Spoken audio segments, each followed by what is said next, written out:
Happy Tuesday. I am so glad that you're here. Today, last week we were talking about difficult seasons, trials and tribulations that we find ourselves having in life, and to not give up, to not stop looking for God, to not stop drawing closer to Him, to find that verse, to find that story, to find that promise from the Bible that gives you that encouragement, and then just pray it back to God. Because He doesn't leave us. He doesn't move. We're the ones that move back and forth. And it will come back. And when it does, and um, when you come, when you come out of that season, your faith will be stronger. Your trust will be stronger.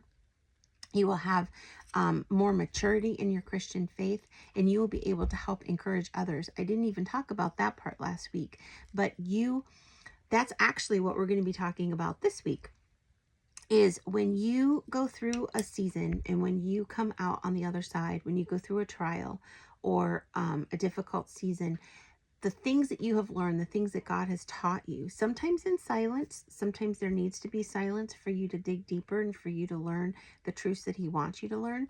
That doesn't mean that He's left you. It just means that He's more silent. And you just need to wait Him out, just like with human beings, different relationships that we have with different people.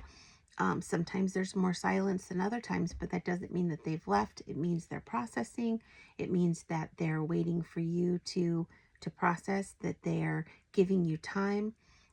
So it's the same thing with God. I'm not speaking for God. I don't know exactly why He gives us silence, but I know that God knows best, and that when we need the silence, that's what He gives us. When we need an answer, that's what He gives us.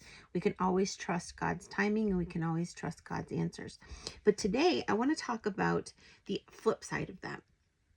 So I was reading an article, and it was talking about that it's not the first impact usually that causes the most injuries. It's the second impact. And what do I mean by that? So the article that I was talking about when people parachute. Something that I don't think I would ever be brave enough to do, but who knows? Maybe I would. Maybe that's something that I'll do down the road. If it is, I'll let you know. But the author, Bob Goff, was talking about how when people fall from a parachute, when their parachute doesn't open, when they're free falling and they hit the ground, it's not the first impact. It's not the first impact on the ground that hurts them. It's the bounce. So when they bounce up and then come back down again, that's when the injuries occur. That's when they get most seriously injured. And the funny thing is I was also watching another video about car safety and about just safety on the highway and things like that. And it was right after my daughter had been in a hit. She had been hit by a drunk driver. And it was fascinating to listen to, because it was saying that cars are made in such a way so that when you have the initial impact, it's the car that is supposed to take the pressure and it's supposed to take the impact. But then your body, so like here's the impact of the object. So whether it's a tree, another car, a barrier, whatever. So something hits you or you hit the car, the frame of the car is supposed to take the first impact, but you're inside. So now we're inside the car, but you're inside the car. And so you initially hit the front part and then you go backwards. And this is the impact that causes the most injuries. So if the frame of the car can take the majority of the impact and soften the secondary impact, which is you, so you will initially hit the car, and then your body, inside your body, your organs, your heart will slam into, so initially you will hit the frame of the car, and then as you're bouncing back, the organs inside your body are still in motion. So your heart is hitting your rib cage, your brain is hitting your skull, your ribs are hitting, I don't know, something outside. So all of your other intestines and your other internal organs, your spleen, your liver, your lungs, all of those things are hitting your rib cage and your bones and so forth. And that's where the injuries occur. And I thought that is so interesting. So not only did I learn that earlier this spring, but then the Bob Goff was talking about it with the parachutes too. So you're like, Sherry, why are we talking about um, the secondary impacts. Why is that so important? It's so important because when you think back to a time when you have been in a trial, or maybe you're in a trial or a difficult season right now, think about the initial impact of the trauma of the trial. Everybody, most people, unless it's incredibly traumatic, most people can handle the initial. So let's say you lost your job. That's a shocker.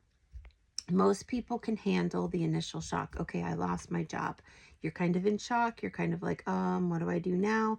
You're kind of like at a standstill. You're frozen a little bit. But it's the after effects. What happens if 6 months later you still don't have another job? Your savings is being drained. While you're looking for a job, your car breaks down and now you don't have a car to go get work, or you have to decide between fixing the car and using the money for that, or buying groceries, or buying your kid sports equipment for school, or that's the bounce. That's the secondary impact. And that's what we're talking about today. And so many people come around and come alongside their friends and their family for the initial trauma, for the initial impact. But then when the secondary bounce happens, so many people have gone on and they're continuing to live their own lives. They don't have the opportunity or the time or even the thought process that, oh, they need me more for the secondary impact than they did for the initial one. I was reading a book, and I can't remember the name of it right now because I wasn't planning on talking about it, but it ties in so well. It was this family, this husband and wife, who had an intruder came into their home, and the wife ended up having to. So the husband was wrestling with the intruder on the ground, and thankfully, like, this just goes back to Kara and I on the Cheer Up podcast talk. We finished taping a series which will be airing very soon, within the next couple of months, about biblical trust, biblical faith, and then in 2026 it'll be biblical freedom, biblical peace, and biblical joy. It's going to go 25 through 26. And so we talk in there all the time about how God prepares us ahead of time. Like God prepared Moses by having him go live out in the desert for 40 years. So he knew what he was doing before he had to lead the Israelites. So he only had to learn how to deal with this whole huge group of people instead of having to learn how to live in the heat and what was the best way to survive out in the desert. He had already conquered that. God had already helped him learn that. Same with David and Goliath. He prepared David for years. He killed a bear, he killed a lion, he killed all of these things to protect the sheep. So he already knew how to use his slingshot. So he didn't have to learn how to use his slingshot when he was facing the giant. That was already muscle memory. He only had to trust God to have the right aim and have the courage to stand up against the giant when nobody else, no other Israelites would do it. So God prepares us ahead of time. So I say that to say that in this true story about this couple, the husband, they owned a gym. They owned a CrossFit gym. The couple did. And so the husband was very physically fit. He also was, I believe, a wrestling coach. And so he knew how to wrestle. He had wrestled in high school. So he had the ability to hold the intruder down, to keep the intruder from injuring, murdering, kidnapping their whole entire family. However, he was getting tired. He was still human, and this intruder was incredibly. They said he was having a manic episode, and so he had super strength. So the husband was tiring. So the wife ended up having to kill the intruder. She killed him with a knife. And so it's all in this book. And what I got to thinking about was when I was thinking about Bob Goff's story about the bounce and how you're most injured in the bounce. And then I was thinking about the car and the accident and how you're most injured during the secondary impact.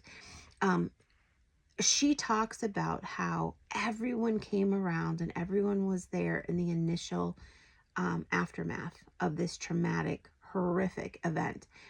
But she says that they had so many friends. The husband was a firefighter, and so they had that brotherhood of firefighters.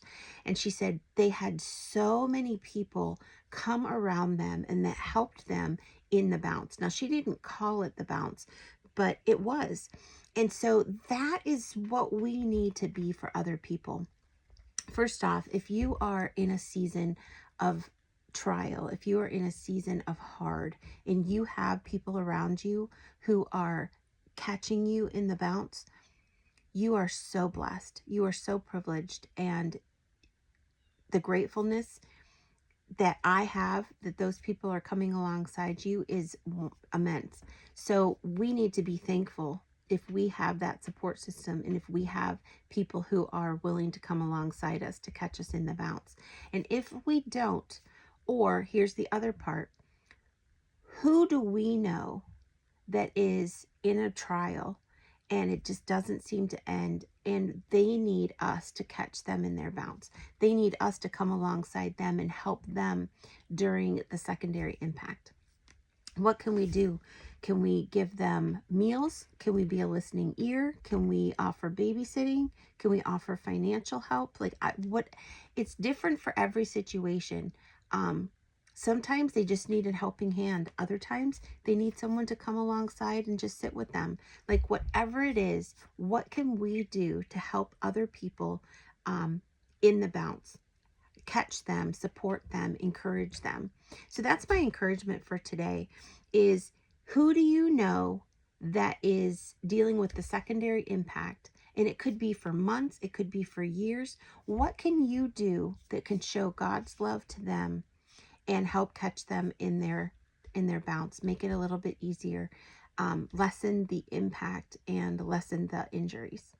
So if you liked this video, hit the like button. If you would subscribe, I would greatly appreciate it. And if you would share it with a friend, that would be absolutely amazing. Look down below for the different links. I would encourage you to check out the membership. You will not regret it. It is a time of community. It's a time of fun.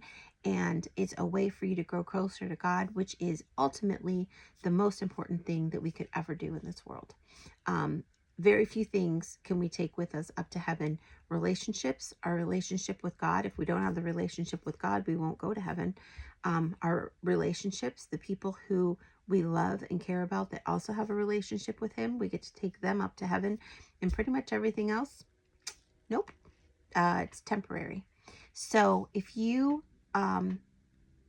will check out the membership and join us, I am guaranteed that you will have a great time.